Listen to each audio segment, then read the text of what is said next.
isotope du carbone est un élément radioactif qui se désintègre au fil du temps. C'est dû à l'interaction des rayons avec, bien sûr, le diazote de l'air.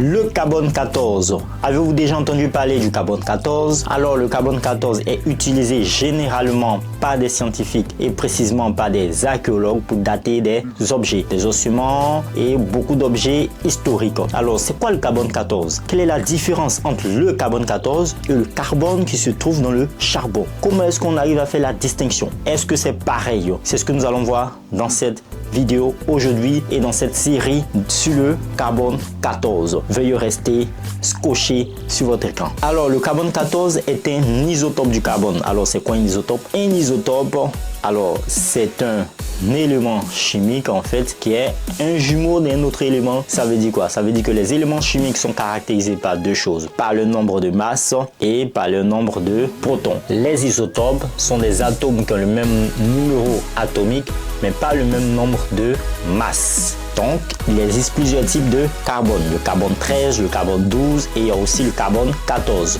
Tous ces éléments-là sont des isotopes. Le carbone 14 est un élément très apprécié par les archéologues parce qu'il est utilisé pour faire de la datation. Alors, il faut savoir que le carbone 14 est un élément radioactif qui se désintègre au fil du temps. Nous allons entrer dans le vif du sujet en parlant maintenant du carbone 14. Le carbone 14 est utilisé en archéologie et en géochronologie. Ça veut dire pour dater des anciens objets et des événements anciens également. Cela est possible grâce à la désintégration radioactive du carbone 14 dans les organismes vivants. Lorsque les plantes et les animaux sont encore vivants, ils absorbent du carbone de l'environnement. Le carbone 14 présent dans l'atmosphère est alors absorbé. Et comment est-ce que le carbone 14 est présent dans l'atmosphère? Bien, c'est dû à l'interaction des rayons avec, bien sûr, le diazote de l'air.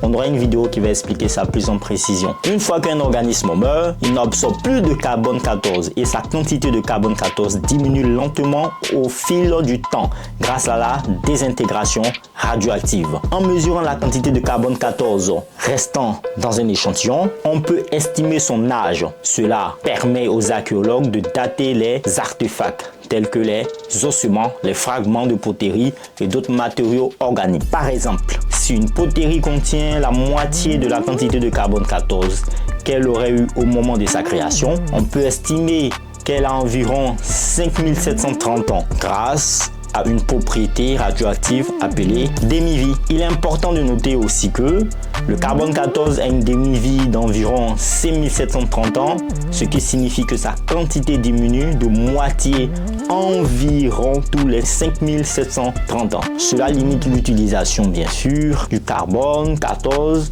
à la datation d'objets et d'événements qui remontent à moins de 50 000 ans environ. J'espère que vous savez maintenant à quoi sert le carbone 14 et comment est-ce que nous pouvons l'utiliser pour dater les objets. Ah, ça nous l'avons pas dit.